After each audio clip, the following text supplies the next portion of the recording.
Liberty Swap, of course, way to get right into the PulseChain ecosystem, whether you are coming from base chain, BNB chain. They're adding support for other chains. I think every day as we speak, I know they just increased their limits to, I think, like, I forget what it was. It's like $6,000 per transaction or something, 10. or 10. 10, my bad. I don't know where I saw something about 6. But here, we'll take a quick look, at this one. So Liberty Swap, that's the Crypto Solve deep dive. Okay. Liberty Swap continued to be the flavor of the month on PulseChain. And whilst we already posted about them recently, we wanted to go in a little deeper detail. Updated bridge stats, how to cross-change. Yeah, this is going to be a lot of reading. I didn't know it was this one. I thought it was another announcement they made. But if you have a summary of this. Which one are you looking for? Well, I didn't really. I think you were more the one that brought this up. I don't know if you had kind of an easy way of summarizing everything they're posting here, but I thought there was another recent Liberty tweet too, but I don't know. Yeah, so there was something that I didn't realize. I kind of thought Liberty Swap was essentially just a bridge between the networks. But in fact, it's not really what it is. They're using a protocol that they're holding liquidity on both sides. And if you send them money USDC on base, they're going to send you immediately money on PulseChain. So they're rearranging funds constantly to make it work, that you're getting your tokens that you sent through instantly. So it's just a send for them. They're holding money on both sides on all these chains. And it was interesting where they said that they could do $5 million of liquidity daily with only 500,000 in funds, essentially. And they've been slowly increasing that number as things go. And then they will actually send the money through the bridge over to replace it. So they're eating the fees, essentially the fees of the bridge, and taking the time to do so on them, which I thought was pretty cool. It does speed things up. And you and I were discussing this the other day, how important it is for new people that are, just coming into crypto, not understanding that bridges can take a half hour, 45 minutes. Mm-hmm. If it's congested, you might be waiting even more than that.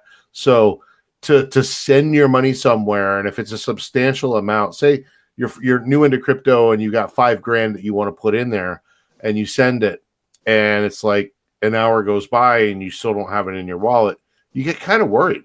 If this is your first experience with something and someone's telling you, hey, this new thing is very undervalued, you should put some money in there, it's scary, right? So they're taking this step kind of out of the way for people to do where you get it almost instantaneous. So I thought that was pretty cool of them, how they're able to move things around and make transactions happen pretty seamlessly. So here's a good image of what's really going on. So the base BSC Arbitrum Ethereum essentially goes right to PulseChain. So they're holding the liquidity on the PulseChain side for you and just sending it to you.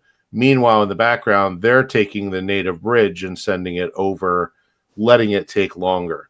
And then they'll probably move it back and forth as people do whatever, and they find the need to keep it pretty balanced. So when people bridge out, they have the money to send them on that side as well. So I just thought that was pretty interesting of how it actually worked. Yeah, that is cool, and I hadn't realized that it's doing that either. But it's just amazing the amount of updates that they're pumping out so quickly. And I think the great thing is the versatility to let there be inroads from all of these other chains that people may be on. That if they're already holding stuff on there, they can just come right into PulseChain. Now, one thing to say, and this will kind of lead into us talking about 0x Coast in a moment, though, for totally new onboards, maybe they're not even in crypto yet and they're getting interested in it, and they may be like, when retail really arrives here, you keep in mind with this method, you are still having to get on an exchange first if you haven't already done that. You know what I mean? Yeah. Like if you don't already have tokens on another one of these chains that you're just going to port over into PulseChain, you do still have to get on Coinbase, Kraken, whatever, buy your USDC or whatever it is you want to bridge over. And really at that point, you could still use the classic PulseChain bridge, something I was going to do today, but Coinbase screwed me over, something we could maybe talk about.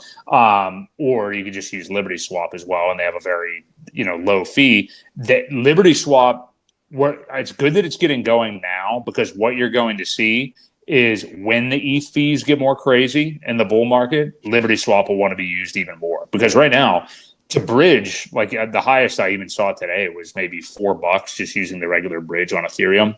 Yeah. Now Liberty Swap takes a little bit of a fee themselves, but if all of a sudden to bridge is like $30, it's going to be very advantageous to use Liberty Swap, obviously. So yeah. Yep. Shout out to DGen Moonboy for the 1999 super chat. Green As candles always, equals big energy. that's right. We appreciate your energy. You're here every week and supporting us, and we appreciate it.